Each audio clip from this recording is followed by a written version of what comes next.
नमस्कार, स्वदेश एजेंडा देख रहे हैं आप और मैं हूं आपके साथ राखी। भारत एआई का महाकुंभ आयोजित कर रहा है। एआई इम्पैक्ट समिट का आगाज प्रधानमंत्री नरेंद्र मोदी ने किया। यहां 5 दिवसीय एआई इम्पैक्ट समिट में दुनिया भर के नेता, स्टार्टअप, नवोन्मेषक और शोधकर्ता एकत्र हुए हैं। दरअसल भारत तेजी से आर्टिफिशियल इंटेलिजेंस की ओर बढ़ रहा है। सरकार, स्टार्टअप और इंडस्ट्री तीनों स्तरों पर एआई को भविष्य की ग्रोथ इंजन माना जा रहा है। नीति निर्माण से लेकर जमीनी सेवाओं तक एआई आज देश की डिजिटल रणनीति का अहम हिस्सा बन चुका है। यही वजह है कि आज दिल्ली में दुनिया के टेक दिग्गजों का जमावड़ा लगा हुआ है। भारत की राजधानी में 16 से 20 फरवरी तक इंडिया एआई इम्पैक्ट समिट 2026 का आयोजन भारत मंडपम, नई दिल्ली में किया जा रहा है। इस समिट के साथ इंडिया एआई इम्पैक्ट एक्सपो 2026 भी लगेगा, जहां दुनिया भर की कंपनियां अपने लेटेस्ट एआई प्रोडक्ट्स और सॉल्यूशंस पेश करेंगे। इस आयोजन का मकसद ये दिखाना है कि आर्टिफिशियल इंटेलिजेंस को शिक्षा, स्वास्थ्य, खेती समेत अलग अलग क्षेत्रों में कैसे उपयोग कर बदलाव लाया जा सकता है, जिससे आम लोगों की जिंदगी बेहतर होगी। सरकारी स्तर पर एआई नीति और रोड मैप तैयार करने में नीति आयोग और इंफॉर्मेशन एंड टेक्नोलॉजी मंत्रालय की बड़ी भूमिका रही है। प्रधानमंत्री नरेंद्र मोदी भी कई मंचों पर एआई को भारत के विकास का प्रमुख हथियार बता चुके हैं। भारत के लिए एआई एक तरफ डिजिटल अर्थव्यवस्था, स्मार्ट गवर्नेंस और इनोवेशन का बड़ा मौका है, तो दूसरी ओर रोजगार, डेटा सुरक्षा और डिजिटल असमानता जैसी गंभीर चुनौतियां भी लेकर आता है। ऐसे में आने वाले वर्षों में भारत के लिए असली परीक्षा यही होगी कि एआई को सिर्फ तकनीकी ताकत नहीं, बल्कि सामाजिक जिम्मेदारी के साथ कैसे अपनाया जाए। आज इसी पर हम विस्तार से करेंगे चर्चा। उससे पहले देखिए ये रिपोर्ट।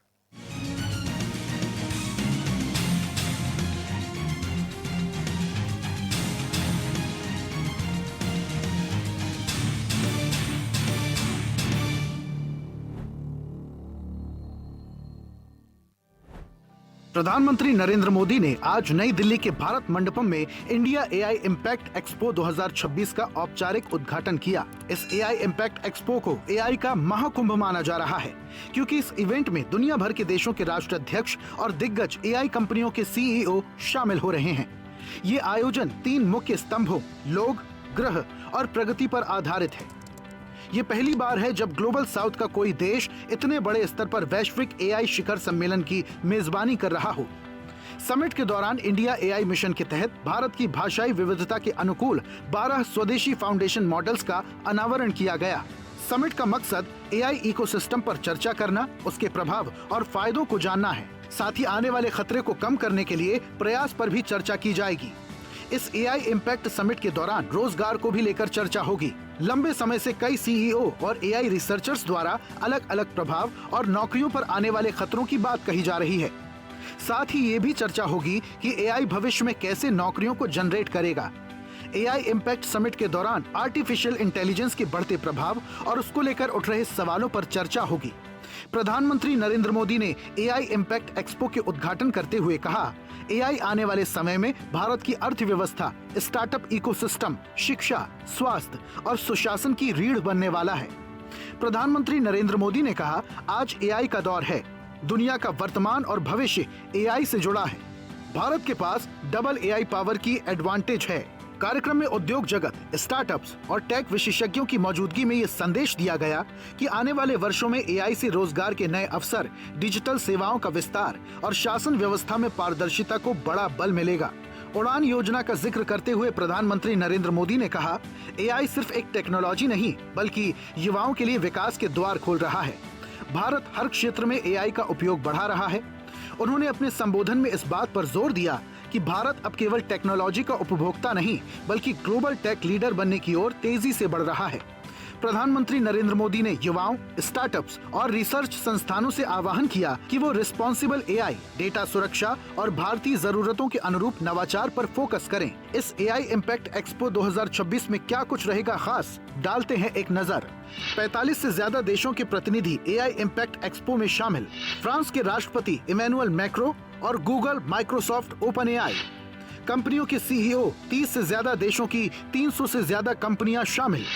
ऑस्ट्रेलिया, जापान, रूस, ब्रिटेन, फ्रांस, जर्मनी जैसे देशों की भागीदारी। एआई इम्पैक्ट एक्सपो में स्टार्टअप्स और इनोवेशन तकनीकों का प्रदर्शन। 300 से ज्यादा एग्जीबिशन, एआई कंपनियों के सीईओ देंगे जानकारी। एक्सपो में 600 से ज्यादा हाई पोटेंशियल स्टार्टअप्स। आयोजन की थीम पीपल, प्लैनेट और प्रोग्रेस। एआई सुरक्षा, नैतिक शासन और नियामक ढांचे पर चर्चा, भविष्य के कौशल, नौकरियों पर प्रभाव और शिक्षा में एआई, डिजिटल खाई को पाटना और सार्वजनिक सेवाओं में एआई, एआई संसाधनों का लोकतंत्रीकरण, डेटा और तकनीक तक सबकी पहुंच सुनिश्चित करना, विज्ञान और नवाचार, गहरे शोध और वैज्ञानिक खोजों में एआई का उपयोग, लचीलापन और दक्षता, व्यापारिक प्रक्रियाओं और बुनियादी ढांचे में सुधार, स्वास्थ्य सेवा, कृषि और न्याय वितरण में वास्तविक उपयोग। जीपीएआई काउंसिल की बैठक में सदस्य देश एआई को सुरक्षित और भरोसेमंद बनाने पर चर्चा। उद्घाटन के बाद ये एक्सपो 17 फरवरी से आम जनता के लिए खोल दिया जाएगा। एआई दिल्ली के भारत मंडपम में आयोजित इंडिया एआई इम्पैक्ट एक्सपो 2026 का मुख्य उद्देश्य संवाद से प्रभाव की ओर बढ़ना है। ऐसे में पीएम मोदी ने एआई को मानव केंद्रित प्रगति के लिए उपयोग करने और भारत को एक अद्वितीय एआई मॉडल विकसित करने पर जोर दिया, जो मेड इन इंडिया और मेड फॉर द वर्ल्ड की भावना का पालन करे।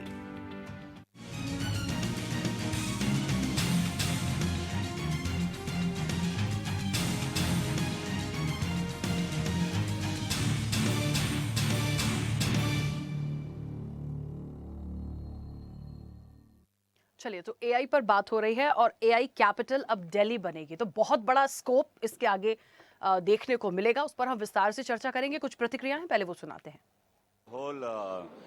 Whole global south and the whole world, in fact, it's AI not only for India but for the whole world. We will cater and India will be that service provider for the whole world. We have to contribute to the developing world as well as to the global south and developing countries.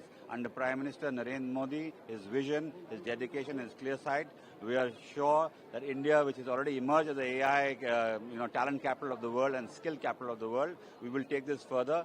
We are looking at outcomes from all the people, from industry leaders to heads of states, to various governments, to our startups, to our innovators, to our researchers, what the outcomes of this meet will be. Thanks. देखिए, ये तो इस तरीके के वाकयात तो पिछले 75 सालों में कितने हुए हैं। इसमें कोई उपलब्धि नहीं है। उपलब्धि तो तब होती है जब भारत के हितों को सामने रखकर कोई फैसला किया जाता है। आप वक्त की बर्बादी करें, पैसे की बर्बादी करें, आम आदमी की जो इनकम टैक्स दे रहा उसके पैसे को बर्बाद करें, उससे कोई उपलब्धि थोड़ी हो जाएगी। ये हरगिज़ उपलब्धि नहीं है कि आप होस्ट कर रहे हैं और उसका कोई नतीजा देश के हित में नहीं है। तो ये तो देखना पड़ेगा कि आपका जब ये कंक्लूड करेंगे तब देखना पड़ेगा कि क्या नतीजा निकलता है। I think it's incredible. I was saying it on the panel. I think it's incredible. This is the first panel that's hosted in the Global South. But I also think it's incredible to see the approach that India has taken to become kind of sovereign in its AI development, whether that's through Azure, through the India Stack, through the indigenous data sets that they're going to be launching this week. And I think India really sits at a very interesting position. So I'm very excited that we're organizing a summit and getting lots of people from across the world to show up here. I think it puts India on the map very clearly, which I'm very excited about. It puts Indians on the map because they get to see what all Indians are doing with it. And in fact, good governance, and the way we understand it at the UN, is about all those three. Can't be just about the opportunities, and there are exciting opportunities. Can't just be about the risks. We in Ontario graduate about 86,000 STEM grads every year. We have about 1,100 AI masters every year. This year we have 1,700 AI masters enrolled. Basically giving ideas to the husband. Talking very romantic, talking poetry, talking great things, which he knows. He talks to his wife and tells her every day that this guy is amazing, this guy talks like this guy is... And she's gradually falling in love with him. It takes moves money from one pocket to the other digitally. With AI embedded in finance, it will bring in the intelligence. It will be able to bring in better governance model, understand the profile of the customer. So, as you are aware, we have launched the Ayushman Bharat Digital Mission, and as a part of this, the National Health Authority, the ICMR and the Health Ministry, they are together working so as to one by one use AI solutions. So recently, as you are aware, under TB Mukt Bharat Abhiyan, चलिए, तो AI के scope की बात हो रही है और AI पर पहले भी बातचीत हुई है। सवाल इस बात का है कि जिस तरीके से एक बड़े समिट की बात होती है, आने वाले समय में इसके स्कोप को लेके, इसके बढ़ते कदमों को लेके जिस तरीके से बात की जा रही है, वो असल में कितना फ्रूटफुल होगा। और स्पेशली दिल्ली की जो बातचीत हो रही है, कहा जा रहा है कि एक बड़ा हब होगा, यानी कि एआई से रिलेटेड सारी चीजों का एक कैपिटल जिसको कहते हैं ना, वो सारी चीजें बनाई जाएंगी। तो इसी पर हम विस्तार से चर्चा भी करेंगे। आज तमाम मेहमान जुड़े हैं। सबसे पहले आपका परिचय करा दें। भारतीय जनता पार्टी का पक्ष रखेंगे अनिल गोयल। अनिल जी, बहुत स्वागत चर्चा में जुड़ने के लिए। कांग्रेस का पक्ष रखेंगे डॉक्टर शिवानंद हुल्लियारकर। शिवानंद जी, आपका भी बहुत स्वागत है। एआई एक्सपर्ट है कुणाल तोमर। कुणाल जी, आपका भी बहुत स्वागत है। साइबर एक्सपर्ट है रोहित जैन। रोहित जी, आपका भी बहुत स्वागत है। राजनीतिक विश्लेषक है नीरज तिवारी। नीरज जी, आपका भी बहुत स्वागत है। और वरिष्ठ पत्रकार हैं डॉक्टर इंदुकांत दीक्षित। इंदुकांत जी, आपका भी बहुत स्वागत है। चर्चा की शुरुआत क्योंकि एआई की बात हो रही है, तो जितने भी हमारे एक्सपर्ट हैं, पहले हम उनसे जानेंगे कि असल में कितना आधुनिक भारत की एक तस्वीर हम यदि एआई से होते हुए देखें तो कितना फ्रूटफुल रिजल्ट ये आने वाले समय में देगा, और लगातार दे रहा है। क्योंकि आज से एआई नहीं आया, काफी समय से इसको लेकर काम शुरू हो चुका है। तो मैं सबसे पहले कुणाल जी, मुझे सुन पा रहे हैं? चर्चा की शुरुआत आपसे करूंगी। हाँ कुणाल जी, क्योंकि एआई एक्सपर्ट हैं आप, एआई को आम भाषा में समझ के आने वाले समय में एक फ्यूचर में बहुत अच्छा, मतलब एक आधुनिक भारत की तस्वीर जिसको कहा जा रहा है, और दिल्ली को खास तौर पर एक इस तरीके से लिया जा रहा है कि एक बड़ा हब होगा, यहाँ से उसको एक कैपिटल की तरह, एआई कैपिटल की तरह बनाया जाएगा। कितने फ्रूटफुल रिजल्ट आने वाले समय में दिखेंगे? देखिए, सबसे पहले तो मैं ये कहूँगा कि एआई का सबसे बड़ा एडवांटेज क्या है कि जो भी चीज़ आज ह्यूमन बीइंग्स एक पर्टिकुलर स्पीड पे करते हैं, एआई की मदद से उन चीज़ों को हम और भी ज़्यादा तेज़ी से, कम समय में और सेफ्टी के साथ कर सकते हैं, जो कि ओवरऑल जो इंफ्रास्ट्रक्चर कॉस्ट होता है डेवलपमेंट का, उसको नीचे लाता है। एक बड़ी भ्रांति है एआई के बारे में कि एआई जो है वो जॉब मार्केट को इम्पैक्ट करेगा नेगेटिवली। लेकिन अगर आप ध्यान से देखें, India is a very labour intensive country. India में अगर आप एग्रीकल्चर सेक्टर देख लीजिए, करीब 40 से 50% एग्रीकल्चर सेक्टर है। उसके बाद मैन्युफैक्चरिंग सेक्टर हो गया, हॉस्पिटैलिटी हो गया, टेक्सटाइल्स हो गया, कंस्ट्रक्शन सेक्टर बहुत बड़ा सेक्टर है, 13% कंस्ट्रक्शन सेक्टर है। इन सारी के सारे सेक्टर्स में अगर आप एआई के एप्लीकेशन देखें, चाहे आप मल्टीलिंगुअल लैंग्वेज में फार्मर्स की हेल्प कर रहे हैं, चाहे आप उनको ड्रोन्स या कंप्यूटर विजन के थ्रू उनकी जो फसल खराब होती है उसके बारे में वार्निंग दे रहे हैं, या वेदर फोरकास्टिंग कर रहे हैं। कंस्ट्रक्शन में आप लेबर सेफ्टी अगर बढ़ाते हैं कंप्यूटर विजन और एआई की मदद से, तो आपका इंश्योरेंस कॉस्ट कम होता है, आपका स्पीड ऑफ डेवलपमेंट मॉनिटरिंग बढ़ता है। आप हेल्थ केयर में अगर डायग्नोस्टिक्स करते हैं तो जो ट्रायजिंग होती है, आप हॉस्पिटल्स में जाते हैं इतनी भीड़ लगी होती है, आप फर्स्ट लेवल ट्रायजिंग जो होती है वो एआई की मदद से कर सकते हैं। इतना ज्यादा एआई की मदद से आप एम्प्लॉयमेंट खड़ा कर सकते हैं by training people at the ground level. मतलब स्कूल में ही अगर आपने उनको एआई डेवलप नहीं करना है, एआई डेवलप भी करना है, लेकिन अगर आपने एआई कंज्यूम कर लिया तो आप इतना ज्यादा स्कूल्स में और कॉलेजेस में स्किल अप कर सकते हैं लोगों को कि जब वो जॉब मार्केट में जाते हैं, चाहे वो कंस्ट्रक्शन लेबर हो, चाहे वो एग्रीकल्चर हो, आप इतनी ज्यादा प्रोडक्टिविटी बढ़ा सकते हैं। लास्ट चीज मैं भी बोलूंगा, जैसे 20 साल में अगर आपने देखा हो, चाइना पिछले 30, 40, 50 साल में बहुत तेजी से टेक्नोलॉजी में आगे जा रहा था। हम कह रहे थे हम पीछे रह गए इंफ्रास्ट्रक्चर में, लेकिन पिछले 20 साल से 30 साल से आईटी सेक्टर में India is number 1 in terms of the size of the workforce. वो जो डिफॉल्ट में हो रहा था हमारे साथ, ऐसा नहीं था कि बिल्कुल प्लान नहीं किया था, बट ये हम लोगों का ऐसा कोई डिजाइन नहीं था।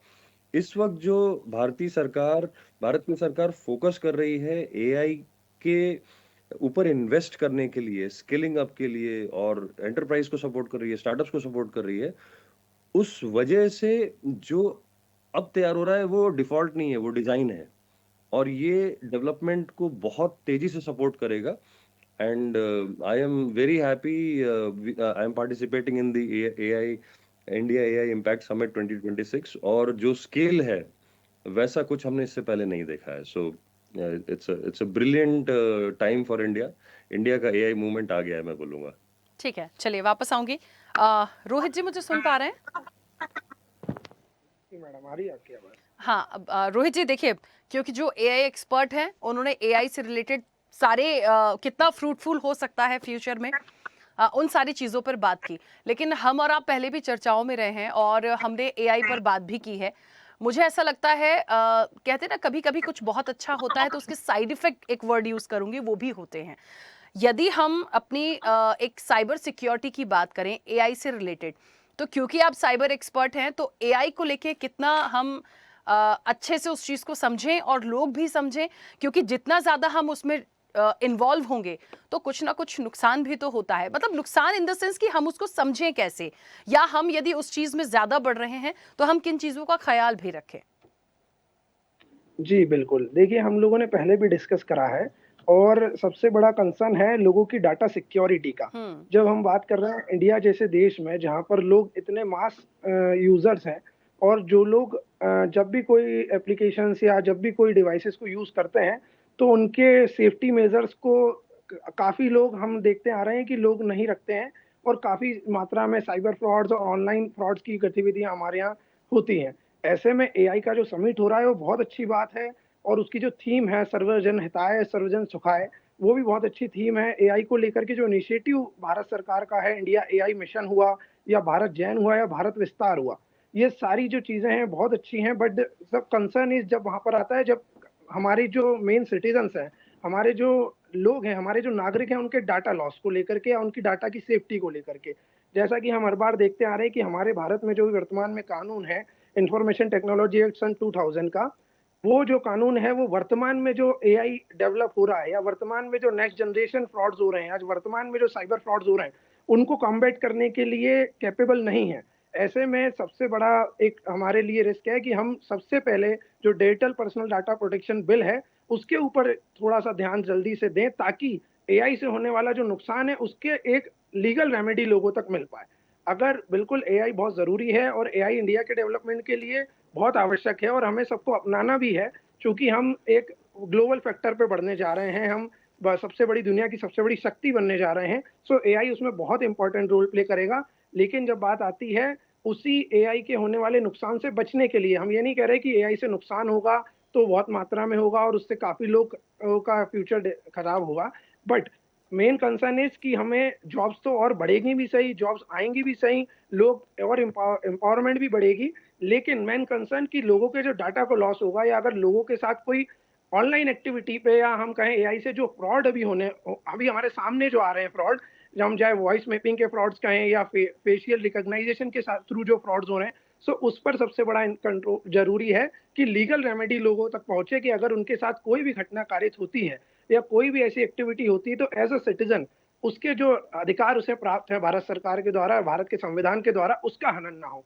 तो सबसे बड़ा कंसर्न वो है और एआई की जो समिट हो रही है बहुत अच्छा है, इंडिया को एक बड़े लेवल पे लेके जा रही है, नेक्स्ट लेवल लेके जा रही है और बड़े एक्सपर्ट मोर देन 100 कंट्रीज के डेलीगेट्स वहाँ आए हैं और गवर्नमेंट के कई मिनिस्ट्रीज के लोग वहाँ अवेलेबल हैं, डेलीगेट्स अवेलेबल हैं, एम्बेसीज के लोग अवेलेबल हैं, सारे मास्टर ट्रेनर्स वहाँ अवेलेबल हैं। तो एक बड़ी समिट हो रही है। लेकिन सबसे बड़ा कंसर्न एक ये भी है कि उसी के साथ भारत सरकार ये ध्यान रखे कि जो कानून अभी तक हमने एआई को लेकर के हमें बना लेना चाहिए, जो दूसरे कंट्रीज भी बना रही हैं, सो उसको लेकर भी एक कदम आगे बढ़ाएं ताकि हम एआई को तो अडॉप्ट कर लें, लेकिन एआई के बारे में होने वाले जो अगर हो सकता है, हम ये नहीं कह रहे कि सिर्फ दुष्परिणाम होंगे, अच्छी चीजें होंगी, लेकिन कुछ भी अगर दुष्परिणाम होता है तो भारत के हर एक नागरिक का सुरक्षित रहना उसका सबसे बड़ा मौलिक अधिकार है। तो उसकी डाटा की सुरक्षा और उसकी सुरक्षा जो है उसका कंसर्न ध्यान रखा जाए। बिल्कुल ठीक है, वापस आऊंगे नीरज जी। मुझे ऐसा लगता है इस पूरे विषय को हम ऐसे समझे। देखिए, हमेशा एक बात मैं कहती हूँ, जब कुछ अच्छा हो रहा होता है उसका हमें स्वागत करना चाहिए, उसका वेलकम करना चाहिए। यदि भारत के भविष्य की ग्रोथ इंजन एआई इंडिया सम्मेलन है तो हम इसका स्वागत करेंगे। कहते हैं ना, टेक्नोलॉजी में हम जितना बढ़ रहे हैं, जितना अच्छा करेंगे, हम सबके लिए बहुत अच्छा होगा। लेकिन हमें हर पहलू पर बात करनी होती है, हमें सकारात्मक रूप से भी देखना है। यदि नकारात्मक रूप से भी कहीं कोई प्रभाव है तो हमें उस पर भी जाना है, क्योंकि एक ये जो सम्मेलन है या जो समिट है, इसे आप किस तरीके से देखते हैं और आने वाले समय में आपका क्या ओपिनियन है इसको लेकर? बिल्कुल, जिस प्रकार से ये सम्मेलन होने जा रहा है, वाकई में वैश्विक स्तर पर भारत का एक नेतृत्व सभी के सामने उभर कर दिखाई दे रहा है। जिस प्रकार से 2023 का G20 सम्मेलन हुआ, यह वैश्विक स्तर पे एक सफल सम्मेलन माना गया। भारत अब सिर्फ बाजार नहीं है, बल्कि नीति निर्माण का केंद्र भी बनना चाहता है भारत। पहले सब लोग भारत को एक बाजार की नज़रिए से देखते थे, लेकिन अब भारत बदल चुका है। इस नए भारत में सबसे बड़ा प्रभाव एआई समिट का होने जा रहा है, क्योंकि यूजर्स भी हमारे यहाँ बहुत अधिक हैं और उसको सही तरीके से इस्तेमाल करना हम सभी लोगों के लिए एक बड़ी जिम्मेदारी भी है। लेकिन मेरा यह सरकार से भी निवेदन है कि भारत में मजबूत डेटा सुरक्षा ढांचा पूरी तरह से लागू होना चाहिए, जिससे किसी को किसी भी प्रकार की समस्या ना आए, क्योंकि यहाँ निजता का हनन नहीं होना चाहिए, क्योंकि प्रश्न निजता पर भी काफी समय से खड़ा होता हुआ आ रहा है। रही राजनीतिक दृष्टिकोण से यदि देखा जाए तो यहाँ पर दोनों सरकारों की भूमिका रही है। नींव कहीं ना कहीं कांग्रेस ने ही रखी है। उस टेक्नोलॉजी का विस्तार होते होते आज भारतीय जनता पार्टी उस नींव में पंख लगा रही है। इसको हम नकार नहीं सकते हैं। जब कभी टेक्नोलॉजी का विस्तार करने के लिए राजीव गांधी जी सामने आए थे, तो आज मोदी जी उसमें एक चार चांद लगा रहे हैं वैश्विक पटल पर, जो दर्शाता है कि भारत विश्व गुरु की दिशा में आगे बढ़ रहा है। बिल्कुल, चलिए वापस आएंगे। इंदुकांत जी, मुझे सुन पा रहे हैं? जी राखी जी। इंदुकांत जी, आपका क्या ओपिनियन है? आज सबसे पहले छोटी छोटी सी प्रतिक्रिया सभी की मैं एआई को लेकर लूंगी, क्योंकि एक फ्यूचर के और आधुनिक भारत की एक तस्वीर को लेकर ये बात हो रही है। तो कैसे आप इस सम्मेलन को देखते हैं और कितने सकारात्मक और अच्छे रिजल्ट हम देखेंगे? राखी जी, बहुत बड़ा इनिशिएटिव है और उसमें पार्टिसिपेट करने वाले कुणाल जी जो आपके पैनल पे हैं, उन्होंने जो बातें कही वो रिफ्लेक्ट करती है कि देखिए कितना विजनरी और कितना एक बड़ा कदम है। मैं एक एग्जांपल आपको देना चाहता हूँ। अभी देखिए दावोस में जब वर्ल्ड इकोनॉमिक ये सम्मेलन हो रहा था, तो उसमें आईएमएफ की जो चीफ हैं क्रिस्टलिना जॉर्जिएवा, उन्होंने एक इंटरेक्शन में भारत के जो रिप्रेजेंटेटिव मंत्री थे अश्विनी वैष्णव जी, उनके सामने उन्होंने ये बात कह दी कि एआई के डेवलपमेंट में और एआई को अडॉप्ट करने में दुनिया के देश, जहां पे अमेरिका और कई यूरोपियन कंट्रीज है, उसमें भारत अभी उस लेवल पे नहीं है। लेकिन जैसे ही वहां चूंकि सामने थे अश्विनी वैष्णव जी, उन्होंने उसको काउंटर किया फैक्ट एंड फिगर के साथ, तो वो चुप हो गए। उनका चेहरा देखने लायक था, अगर आपने वो इंटरेक्शन देखा हो तो। देखिए क्या हियर इज ए कंट्री जो आपको सामने से आपको बताता है कि यस वी आर इंडिया और हम हर क्षेत्र में आगे हैं। आप ये देखिए, हमें याद है अभी भी स्पेन में जब हुआ था ओलंपिक, तो उसका पूरा सॉफ्टवेयर इंडियंस ने बनाया था। उस सॉफ्टवेयर, उस ऐप पे वो स्पेन का ओलंपिक का पूरा कंट्रोल था। आज से आप सोचिए तकरीबन मान के चलिए कि हमें लगता है कि शायद 15-16 साल पहले की बात होगी, जब यूपीए की शायद गवर्नमेंट थी।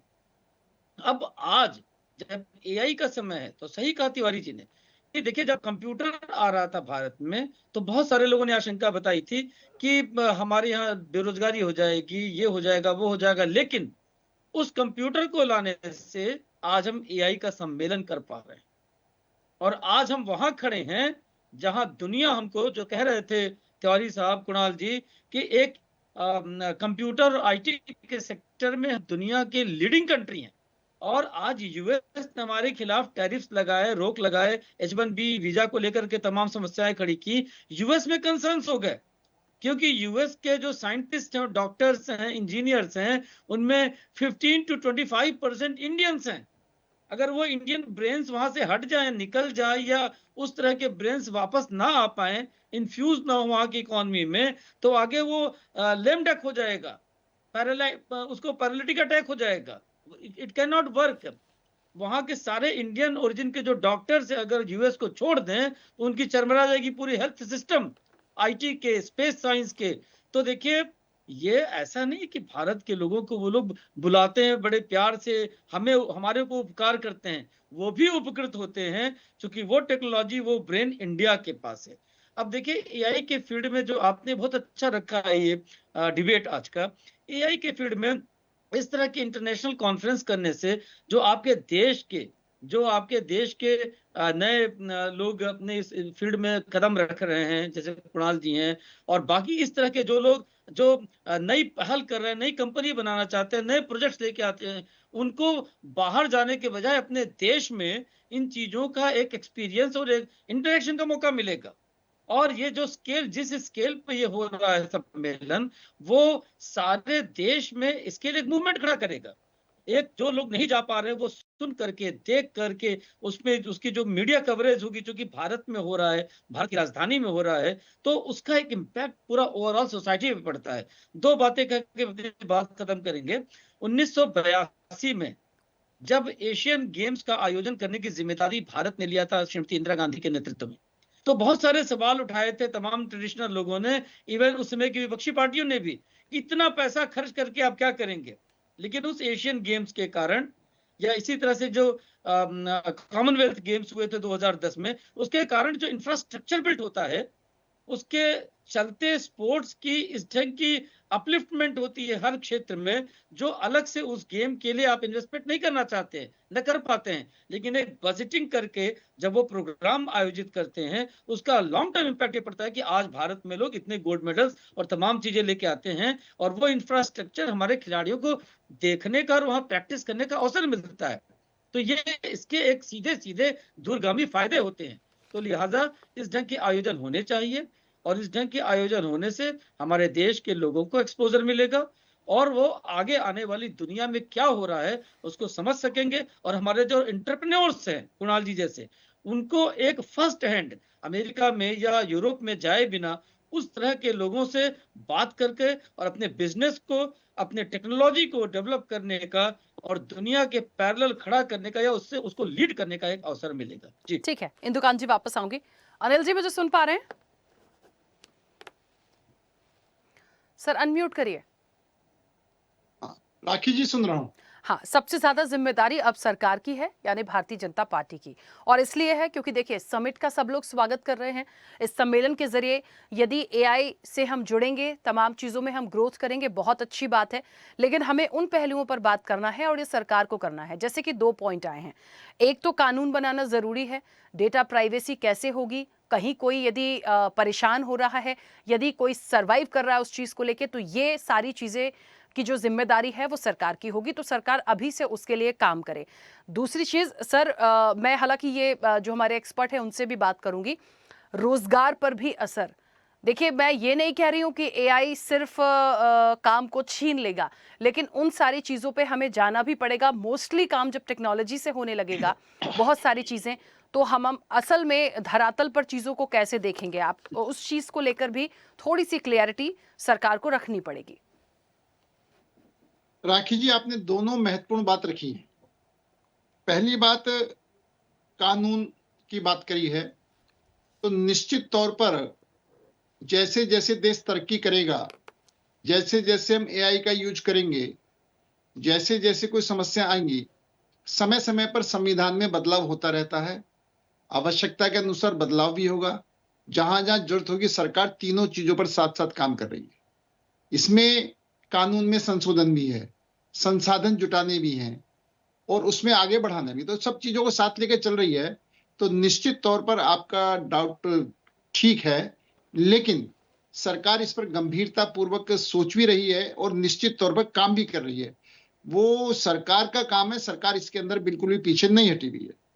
दूसरा, रोजगार की आप बात करें, तो मैं तो ये कह रहा हूं कि ठीक है, एक डाउट है कि रोजगार कम हो सकता है, लेकिन इसका दूसरा पक्ष ये है कि रोजगार और अधिक बढ़ सकता है। जैसे कि अभी इंदुकांत दीक्षित जी ने कहा कि हमें ये बात देख रहे हैं कि जब हमारा दिमाग विदेश में आज भी काम कर रहा है, आज विदेशी जो दूसरे देश हैं हमारे दिमाग को आज भी महत्वपूर्ण मानते हैं, स्वीकार करते हैं। अगर हम पिछड़े रह जाएंगे, हम एआई का यूज नहीं करेंगे, हम कंप्यूटर यूज नहीं करते, तो शायद आज विश्व में सब बड़ी से बड़ी कंपनियों में हमारे लोग नहीं होते। तो ये तो हमारी एक तरह से हम दिल्ली हिंदुस्तान में रह करके ट्रेंड होकर के पूरे विश्व में छाने का रास्ता बनता है। पूरे विश्व में हम बराबर की टक्कर दे सकते हैं, पूरे विश्व में हमारा दिमाग काम करेगा, तो हमारे लोग पूरे विश्व में उनको नौकरियां मिलेंगी। एक तरफ कभी हम पहले बैलगाड़ी में चलते थे, आज हम हवाई जहाज की बात कर रहे हैं, आज हम हवाई जहाज में चल रहे हैं, आप बुलेट ट्रेन की बात कर रहे हैं। आज से अगर 15 साल 10 साल 15 साल पहले चले जाएं, 10 साल पहले चले जाएं, तो हमारी रेलवे की स्पीड मैक्सिमम 40-50 किलोमीटर होती थी। आज हम 200 किलोमीटर से ऊपर की ट्रेन पर चल रहे हैं। समय का भी बचत हो रही है, हमारे संसाधन की बचत हो रहे हैं और हमारे युवाओं को अधिक काम करने के अवसर भी मिल रहे हैं। तो आपको सही बात यह है कि हम पॉजिटिव सोच करके सबका प्रयास, इसके अंदर सरकारी नहीं, सरकार भी, प्राइवेट सेक्टर भी और जनता भी, सबको मिलकर के इसको आगे बढ़ना है। और हम तेजी से आगे बढ़ेंगे तो हमारे पास एक सबसे अच्छी बात यह है कि हमारे पास मैन पावर की कमी नहीं है। हम इस मैन पावर से विश्व में अपने को, विश्व गुरु की बात कहते हैं, विश्व में अपने को स्थापित कर पाएंगे। हर स्थान पर हम अपने आदमी को उपलब्ध करा पाएंगे। आप ये देखेंगे, जैसे बिल्कुल इससे पहले भी मेरे पूर्व वक्ताओं ने कहा कि जब कंप्यूटर आने वाली बात थी तो बहुत बड़ी शंकाएं थी कि कंप्यूटर आ जाएगा तो देश के लोग बेरोजगार हो जाएंगे। लेकिन इसका उल्टा आपने ये देखा कि कंप्यूटर आया है तो हमारे देश ने तरक्की करी है और अब एआई आएगी तो उससे कई गुना ज्यादा तेजी से तरक्की करेंगे। आज भी हम हर क्षेत्र में, मैक्सिमम क्षेत्र में एआई का इस्तेमाल हो रहा है। आज भी बहुत सी चीजें जो बूझनी होती हैं तो एआई के माध्यम से हाथों हाथ पता चल जाती है। आज का जो बच्चा है, सही मायनों में हमारी उम्र में देखा जाए और जो अपने मतलब 8-10 साल का बच्चा भी आज हमसे ज्यादा एडवांस है, आज हमसे ज्यादा मोबाइल को यूज कर लेता है। आज जो चीज हम सोचते रहते हैं वो मोबाइल निकाल के हमारे सामने रख देता है, जी इसका जवाब ये।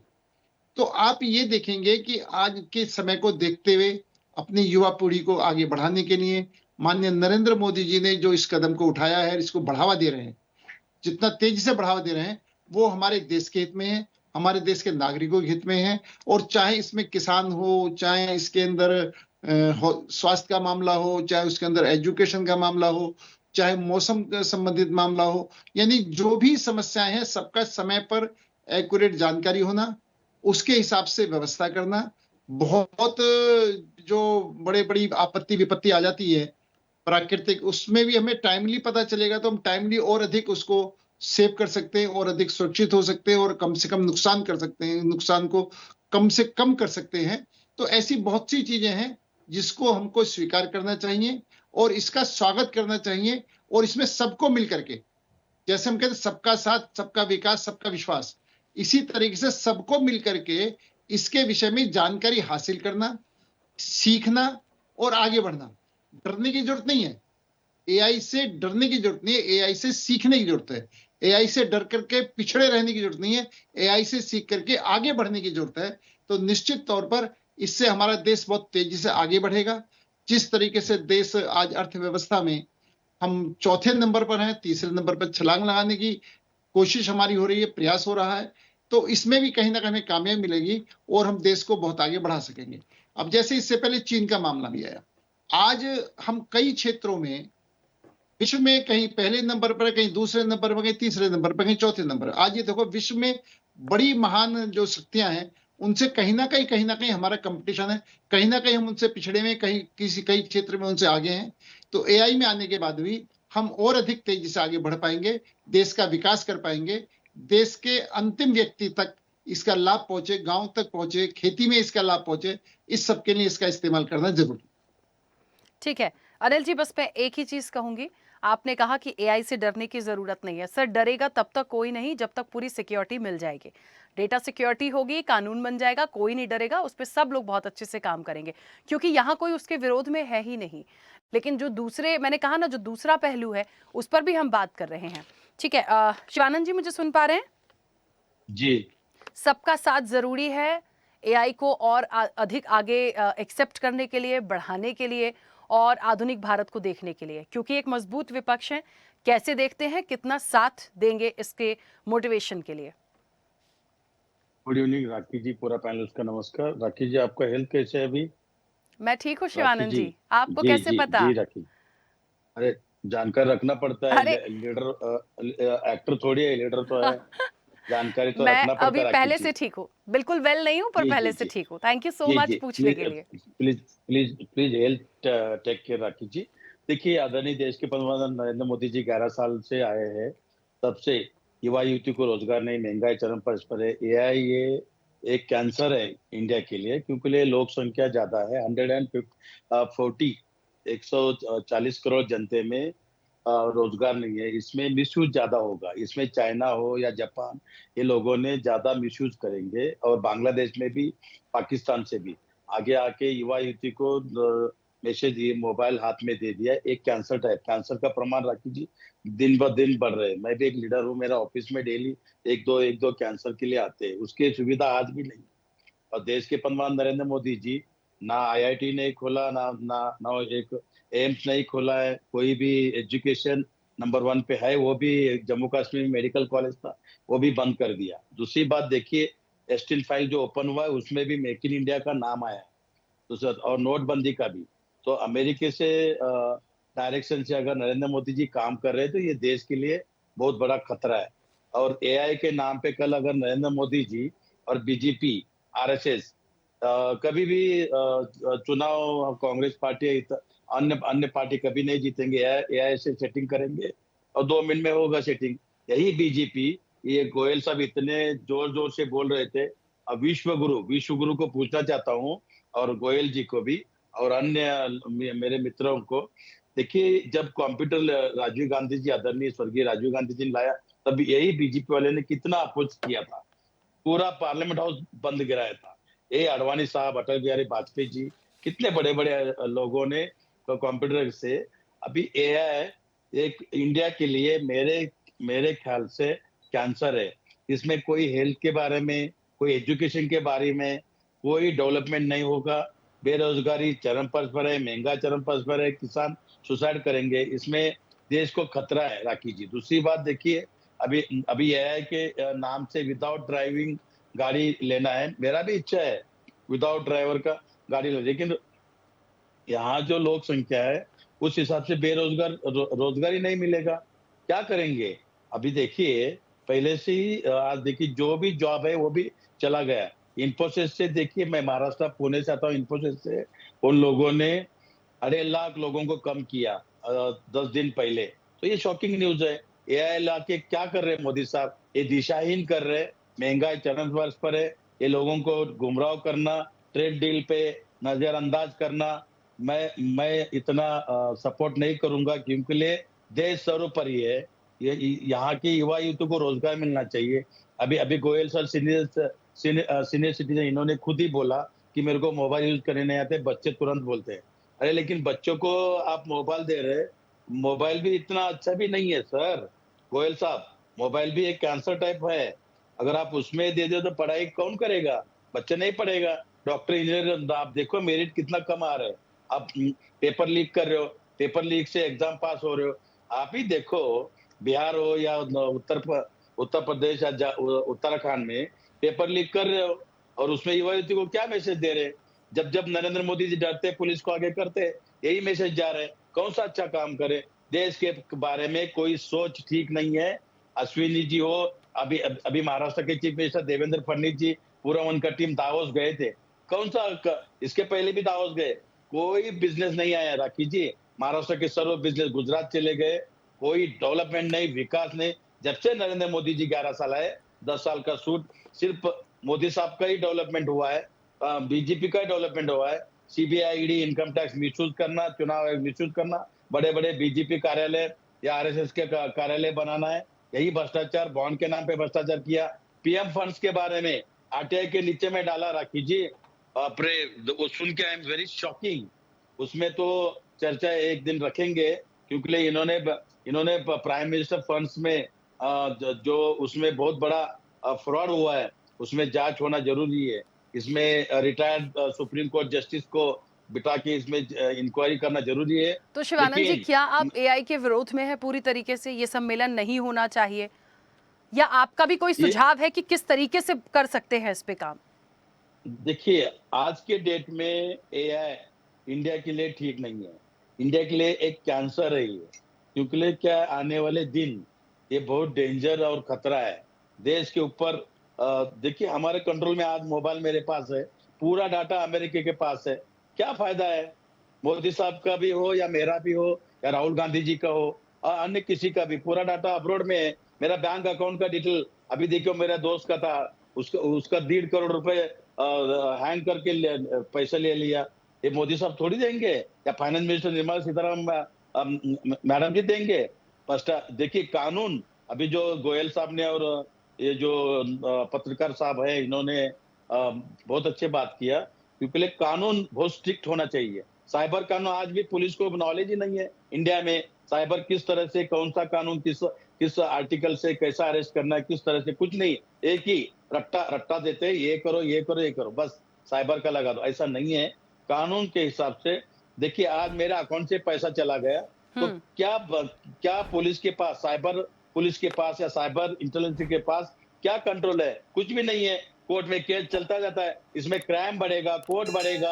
आप पहले से ही 10-10, 15-15 साल से high court, supreme court, JMFC में केस पड़ा है, और बढ़ेगा और क्राइम बढ़ेगा। मेरा हाथ जोड़ के रिक्वेस्ट है, आदरणीय देश के प्रधानमंत्री नरेंद्र मोदी जी, जल्द से जल्द रिजाइन दे के आप कुर्सी खाली की है। जो नया आदमी है, जो देश के बारे में सोचते हैं, उनको आने दो। मैं यहाँ चैनल पे जितना बैठे ये लोग, कोई भी एक प्राइम मिनिस्टर बना तो भी मैं स्वागत करूंगा, क्योंकि नरेंद्र मोदी जी बस कीजिए प्लीज, मैं हाथ जोड़ रहा हूँ, रिक्वेस्ट करना हो। क्योंकि पार्लियामेंट हाउस में आज 8 MP कांग्रेस के चुन के आए, वो क्या पाकिस्तान के MP नहीं थे? चुने हुए MP थे, दलित थे, ओबीसी थे, आदिवासी थे, माइनॉरिटी थे। आप सर्व पूरा देश में, भारत में माता बहनों का अपमान किया नरेंद्र मोदी जी। मैं 1 मिनट भी नरेंद्र मोदी जी चेयर पे बैठने का अधिकार नहीं है। कोई आतंकवादी है, आप प्राइम मिनिस्टर सुरक्षित नहीं है तो महिला कैसा सुरक्षित रहेगा? मैं क्वेश्चनिंग करता हूँ। आज अंकिता भंडारी का जो इतना बड़ा कांड हुआ है, कोई जस्टिस नहीं मिल रहे। शिवानंद जी, किसी के ऊपर भी हो शिवानंद सकता जी, है। चलिए मैं रोकूंगी। ठीक है, कानून स्ट्रिक्ट होना चाहिए। AI के मैं खंडन करता हूँ, मैं निंदा करना चाहता हूँ। तो ये नहीं होना चाहिए, क्योंकि आना चाहिए, मैं ये नहीं कह रहा हूँ, लेकिन सक्षम नहीं है अभी देश बहुत बेरोजगारी चरम पर है, महंगाई चरम पर है, दूसरे पहलुओं पर बात नहीं है। ठीक है, मैं वापस आऊंगी। हाँ, अनिल जी कुछ कहना चाह रहे हैं? आप में से जो भी अपनी बात रखना चाहते हैं रख सकते हैं, मैं एक करके वापस से आऊंगी। पहले अनिल जी, हाँ बोलिए। मैं सिर्फ एक लाइन में बात करना चाहूंगा कि मेरे भाई एक तो विषय से भटक गए। विषय से भटकने के बाद में बहुत लंबी चर्चा हर विषय पे हो सकती है। आज हम AI पे बैठे हैं तो AI पे चर्चा करें तो ज्यादा बेहतर, पहली बात। दूसरी बात मैं कहना चाहता हूं कि इनके अनुसार जब ये कंप्यूटर लेके आए थे राजीव गांधी जी, विपक्ष ने विरोध करा। अगर राजीव गांधी जी विपक्ष के विरोध के बाद में कंप्यूटर सिस्टम को नहीं लाते, अरे आप ही किया सर, आप सुन तो लो डॉक्टर साहब, मैं आपको बहुत आराम से सुन रहा था, और आप डॉक्टर साहब को हम भगवान का रूप मानते हैं, और वो हमें गलत शिक्षा देंगे तो हम भी गलत रास्ते पे चले जाएंगे। मेरा विषय यह है कि अगर कंप्यूटर का, मैं खुद कह रहा हूं, डॉक्टर साहब कह रहे हैं, माननीय विपक्ष ने विरोध करा, अगर राजीव गांधी जी उस विरोध को नहीं झेल पाते और कंप्यूटर को नहीं लाते तो हिंदुस्तान पीछे रह जाता, नहीं रह जाता। जिस टाइम कंप्यूटर आया था तो कई तरह की शंकाएं लोगों के बीच में थी, बेरोजगार हो जाएंगे, काम नहीं मिला, बहुत थी। लेकिन उसके बावजूद भी राजीव गांधी जी कंप्यूटर को लाए ना। लाने के बाद में कंप्यूटर भी आज के AI के लिए बहुत मददगार साबित हो रहा है ना, कि आज अगर इतनी जिस टेक्नोलॉजी पहुंचे हैं, आज हिंदुस्तान का व्यक्ति पूरे विश्व में जगह पर जगह पर बड़ी बड़ी कंपनियों में काम कर रहे हैं। उस सबका कहीं ना कहीं कंप्यूटर का भी तो योगदान रहा ना। हम उस योगदान को स्वीकार कर रहे हैं, हम उस सच्चाई को स्वीकार कर रहे हैं। लेकिन हमारे माननीय डॉक्टर साहब जी, सिर्फ क्या उनकी मजबूरी है, राजनीतिक मजबूरी, वो उनके मन में है कि AI आना चाहिए, उनके मन में इसकी खूबियां हैं, लेकिन राजनीतिक मजबूरियों की वजह से ये मन की बात नहीं कह पा रहे हैं। तो मेरा ये है कि हम अगर डिबेट पर बैठे हैं तो मन की बात जरूर कहें, और कम से कम देश हित में को सर्वोपरि माने, पार्टी हित सर्वोपरि ना माने, परिवार हित सर्वोपरि ना माने, देश हित सर्वोपरि मानते हुए जो देश के हित में वो जरूर बोलना। अनिल जी, उन्हें मन की बात पसंद है, मोदी जी पसंद नहीं है। ठीक है, और AI का वो समर्थन कर रहे हैं, ऐसा नहीं कि विरोध में है, लेकिन पूरी तरीके से उनको लगता है कि देश जो है वो अभी सक्षम नहीं है कि इसमें आप बहुत आगे तक बढ़ें। इससे बेहतर है जितना समय वहां देंगे दूसरी चीजों में आए जो उन्होंने गिनाई है। बस परेशानी बस इतनी सी। ठीक है, चलिए वापस आऊंगे। हाँ बोलिए जल्दी से। बस मेरा ये कहना है कि बिल्कुल देश को आगे बढ़े, इसलिए हम पूरे देशवासियों को पॉजिटिव सोच करके आगे बढ़ना चाहिए। जहां पर वाकई में दिक्कत है तो बिल्कुल हमें अपनी विरोध करना चाहिए, अपनी बात रखनी चाहिए, हर मंच पर रखनी चाहिए जो देश के हित में नहीं है। कोई भी सरकार काम करती है, अगर कोई देश के हित में नहीं है तो उसको हमें रोकना भी चाहिए, विरोध भी करना चाहिए, लेकिन अगर देश के हित में है, हम समर्थन नहीं कर सकते तो चुप जरूर हो जाना चाहिए, देश को आगे बढ़ने देना चाहिए। ठीक है कुणाल जी, अपनी बात रखिएगा। और क्योंकि मैंने शुरुआत ही करी थी कि बहुत कुछ सकारात्मक होगा, तो नकारात्मक रूप से भी चीजें आएंगी जो आई अभी निकलकर। कैसे आप कितना एग्री हैं या नहीं भी हैं, तो क्या हो सकता है? देखिए, कोई भी तेज चलने वाली चीज जो होती है, जैसे एक एग्जांपल ले लें हवाई जहाज का या बुलेट ट्रेन का, उसमें हमेशा एक सेफ्टी फैक्टर का ध्यान रखने की बात होती है। और इसमें बनाते वक्त और उसको टेस्ट करते वक्त, मॉनिटर करते वक्त इन चीज़ों का ध्यान रखना पड़ता है कि उससे क्या-क्या ड्रॉबैक्स हो सकते हैं, कहाँ-कहाँ पे नुकसान हो सकता है। एक एग्जांपल ले लेते हैं, 1960s में इंडिया ने इजिप्ट के साथ मिलके हेलवान HA-300 प्लेन्स में इन्वेस्ट किया था और मारूत के नाम से ये प्लेन्स जाने जाते हैं। और 1969 में फंडिंग और लैक ऑफ कैपिटल की वजह से हमें ये प्रोग्राम शेल्व करना पड़ा था। और उसका खामियाजा ये हुआ था कि हम काफी साल पीछे हो गए थे, जब हम जनरेशन 3, जनरेशन 4, जनरेशन 5 एयरक्राफ्ट की बात करते हैं। तो एआई को आइसोलेशन में नहीं देख सकते हम लोग। हमारा एक नेचुरल अनफेयर एडवांटेज है कि हम दुनिया की सबसे बड़ी यंग वर्कफोर्स हैं जिसमें आईटी की कैपेबिलिटीज हैं। और इस वक्त अगर हम थोड़ा भी पीछे रहे तो वेस्ट तो बना ही रहा है, और ऐसा नहीं है कि चाइना पीछे है इसमें। जितनी भी डेवलप्ड कंट्रीज हैं वो एआई पे बहुत ज्यादा डेवलपमेंट में बहुत ज्यादा कैपिटल इन्वेस्ट कर रही है, एंटरप्राइज भी, एकेडमिया भी और गवर्नमेंट्स भी। तीसरी चीज मैं बोलूंगा, जब भी कोई नई चीज बन रही होती है, जब नया तैयार करते हैं बीज डाल के, तो मिट्टी को थोड़ा सा ढीला रखा जाता है।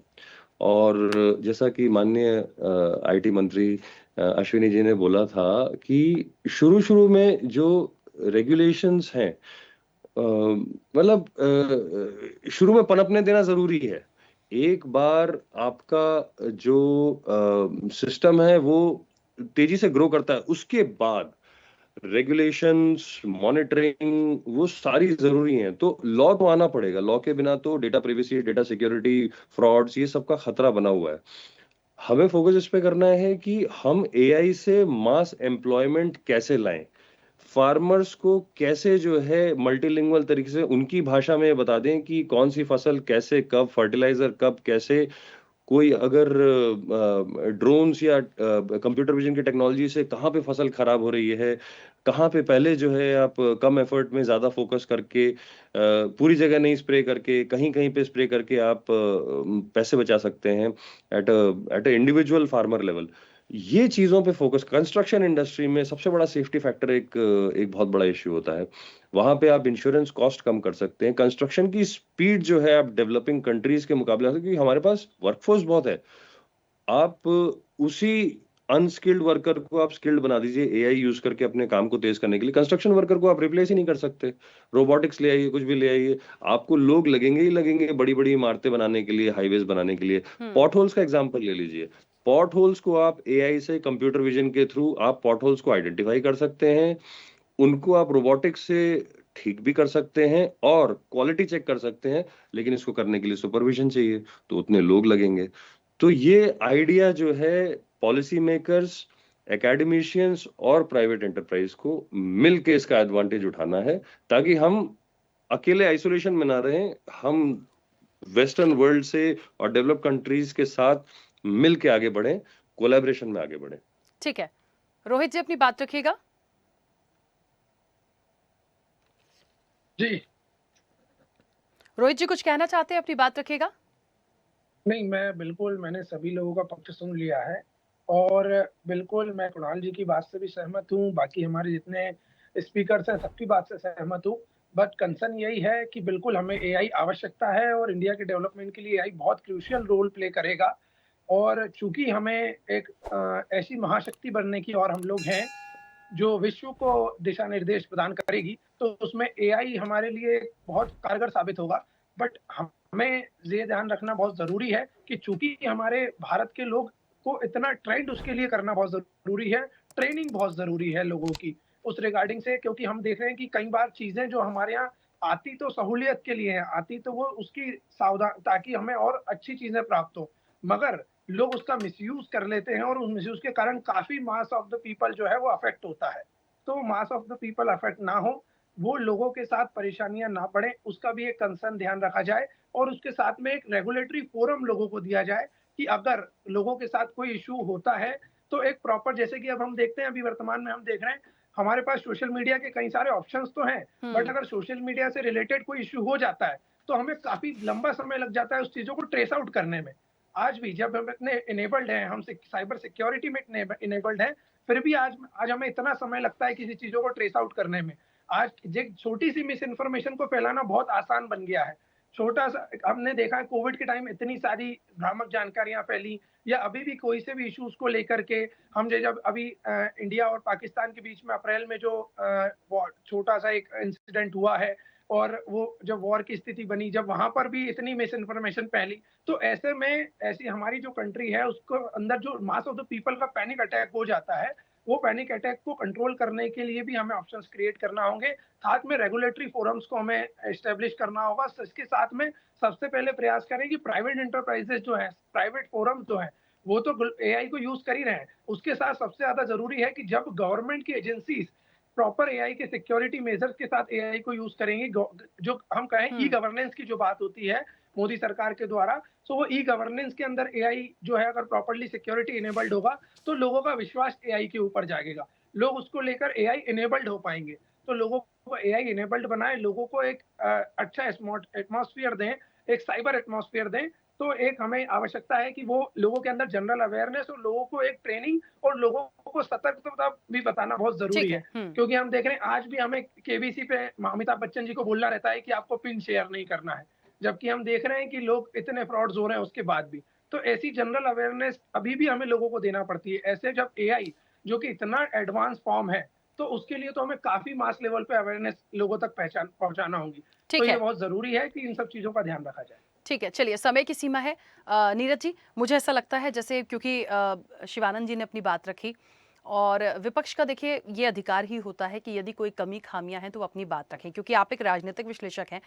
क्योंकि मुझे ऐसा लगता है हमने एआई के अच्छे रिजल्ट के बारे में और फ्यूचर के बारे में, आधुनिक भारत की तस्वीर के बारे में तो बात की, लेकिन राजनीतिक रूप से जो कानून बनाने की बात हो रही है या विपक्ष की जो आपत्तियां हैं या विपक्ष को जो लगता है उसे कैसे देखते हैं? क्योंकि ये समिट तो देखिए होगी, लेकिन इसका विरोध, इसके बाद और चीजें जो आएंगी, उस पर कितना काम होता हुआ देखेंगे राजनीतिक रूप से?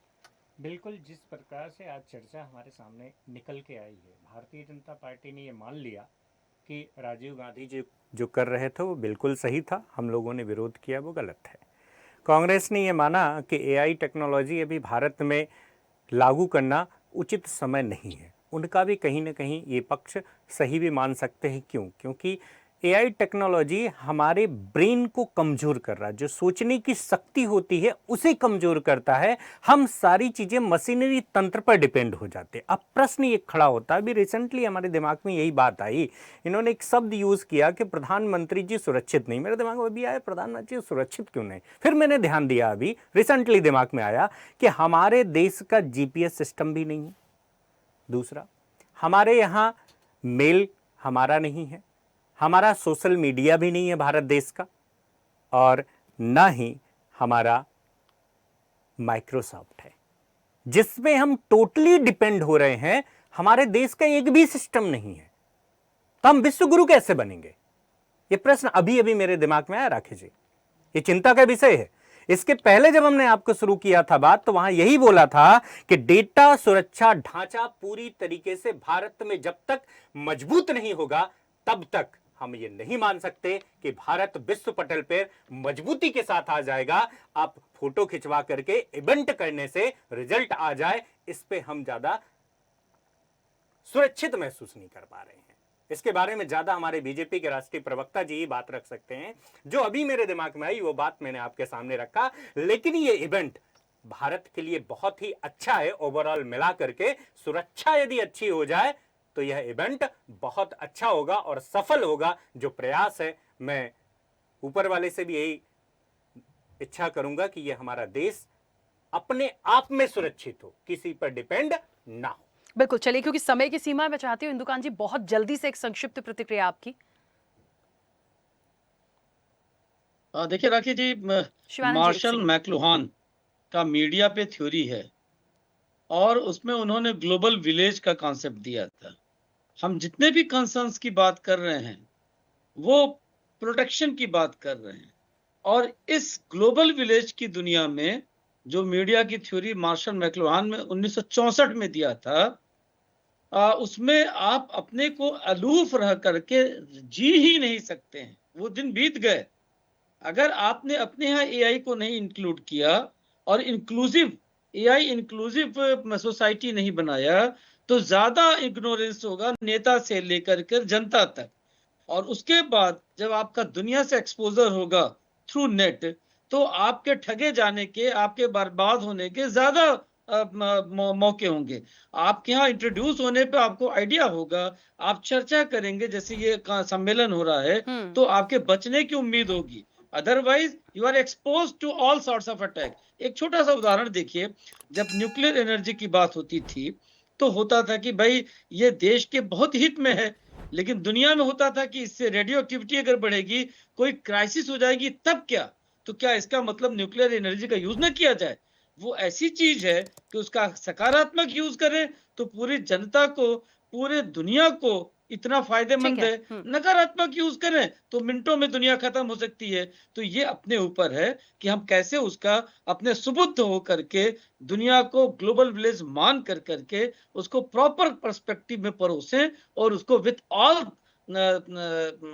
टाइप्स ऑफ सिक्योरिटीज और एथिकेट्स जितने हैं, एथिक्स का पालन करते हुए उसका यूज करें। हम उससे अलग होकर के, किनारे होकर नहीं जी सकते। ठीक है, शिवानंद जी वापस नहीं आ पाऊंगी क्योंकि समय बहुत हो गया है। अनिल जी, समय बहुत हो गया है सर, वापस नहीं आ पाऊंगी।